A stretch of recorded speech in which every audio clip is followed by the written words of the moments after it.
The Mandela Effect is a phenomenon that has sparked intrigue in recent years, mainly thanks to the internet.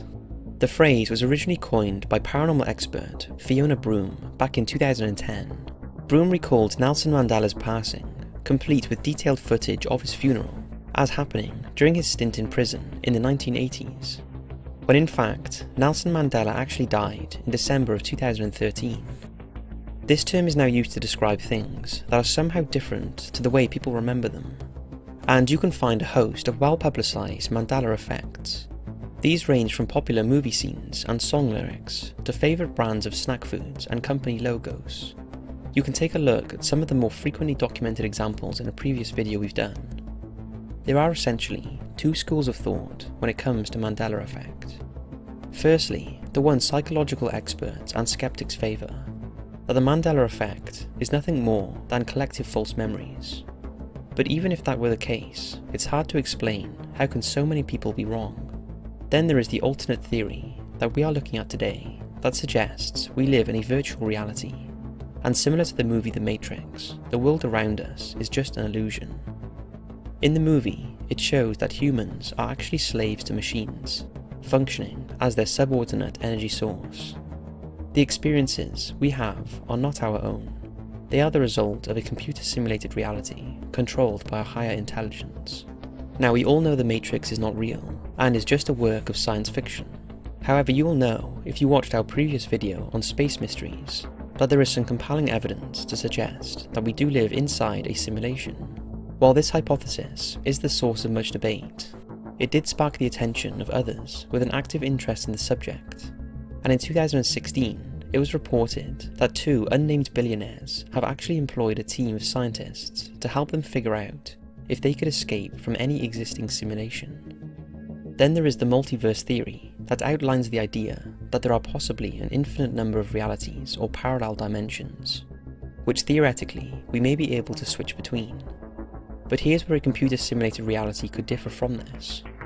According to theoretical physicist Dr. Brian Greene, real universes do not have glitches. Computers, on the other hand, can and do.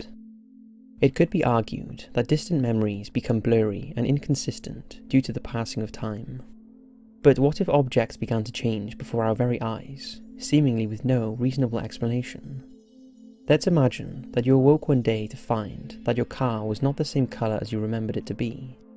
For one individual in the US, this was the case. In early 2014, a young man anxiously searched for his prized red Camaro in the outside car park, fearing that it had been stolen. As his eyes scanned the area, they settled upon a Camaro, a white one. After closer inspection, he could see that his car had matching features to his own, including minor scratches and indents. Bemused, he picked up his car keys and was astonished to find that indeed they unlocked his car and worked in the ignition. Assuming this was a prank, he scrambled to find his phone to call a friend and try to shed light on his confusion. To his astonishment, his friend told him that his car had always been white. As his friend's reception was a little clipped, he believed that he was the subject of a wind-up and hurriedly ended the call.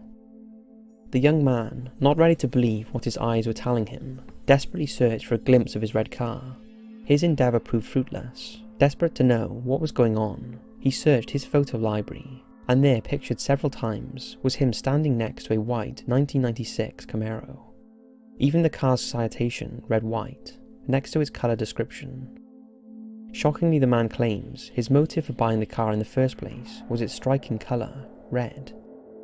Is it possible to totally misremember the colour of a vehicle that you drive daily, one that you choose purposefully, or could this be an anomaly in the system? The childhood nurse that never existed. Some years ago, a woman from Austin, Texas, was pleased to discover that she was expecting a child. In search of an OB, she spoke with her mother, also living in Austin, who suggested that she visit her gynecologist from years previous. The mother and daughter proceeded to recall memories of their visits to this trusted family doctor. In particular, the daughter remembering a long-standing nurse who worked on the 5th floor of the downtown Austin hospital, where the OB medic was based. Her name was Allison, and she was affectionately called Alice in Wonderland because of her sweet disposition and natural ability with children. The Austen woman could remember in detail the reception area, which was decorated colourfully with a forest theme. She states that Alison took care of her as a child during her mother's appointments. They read books and coloured pictures together. The woman searched for her mother's old OB in the directory, but to no avail. To make things simpler, she decided to inquire in person by paying a visit to the hospital with her mother. Before long, the mother and daughter duo encountered a problem. There was no 5th floor, only a 4th. Figuring they had misremembered and that the doctor's office was simply located on the top floor, they investigated further with hospital staff, only to find that no such doctor or nurse had ever worked on the premises. According to the woman, only her and her mother recall the mysterious doctor on the 5th floor, and his assistant Alison. Could it be that the family have distorted, nostalgic memories of the hospital building, along with the doctor and nurse in question? Alternatively, did an entire floor disappear along with the existence of 2 individuals? What are your thoughts? Twins from other mothers. In the autumn of 2015, 32-year-old Neil Douglas boarded his Ryanair flight, which was en route to Shannon Airport in County Clare. However, his seat was already occupied by a seemingly total stranger.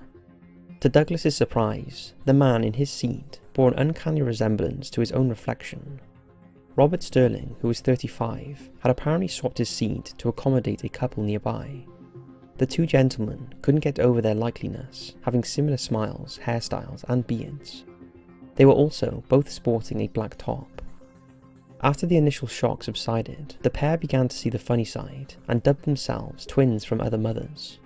In another bizarre twist of fate, they found that they were booked into the same hotel.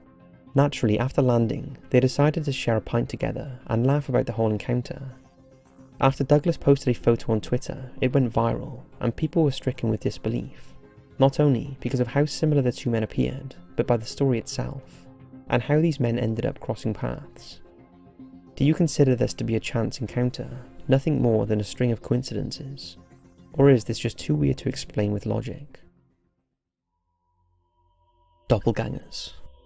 Perhaps even more eerie is the story of Amanda Fisher and Meredith Pond.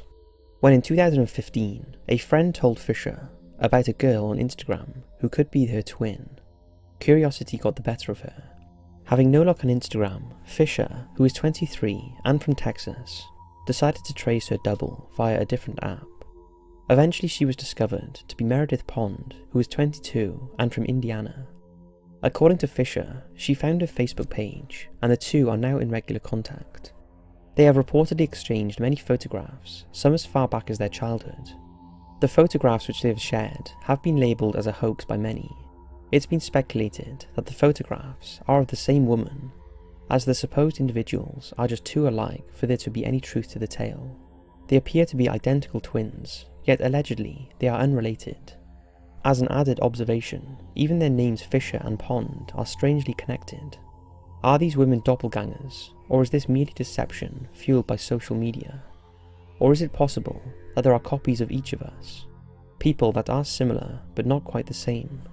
It's almost as if there are 4-dimensional, edited versions of ourselves, walking around if we care to look, or happen to bump into them. What do you think? Brexit and Trump.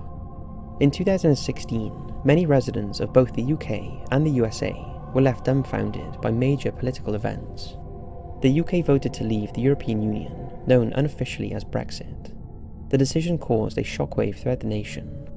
6 months prior, across the pond in the USA, Donald Trump was elected as president. To be clear, this story is not intended to dissect anyone's political or moral views or pass judgment. Your opinions are your own, but it's important to note that in the months and weeks leading up to each event, both were regarded as inconceivable. These outcomes were considered so far off the chart that people have questioned, do they imply that we are living in a computer-simulated world? It's been suggested that Brexit and Trump could be calculated experiments conducted by political scientists under the guise of a controlled computer program.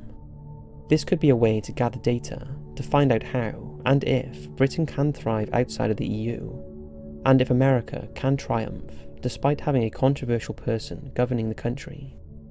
On the other hand, this may seem incredibly far-fetched. We know that artificial intelligence is processing on a larger scale. It's said that the EU is already in the process of submitting proposals for sentient AI persons. We are also surrounded by technological advances, including the internet and electronic devices, that allow you to watch this very video, and to think just 20 years ago that was inconceivable.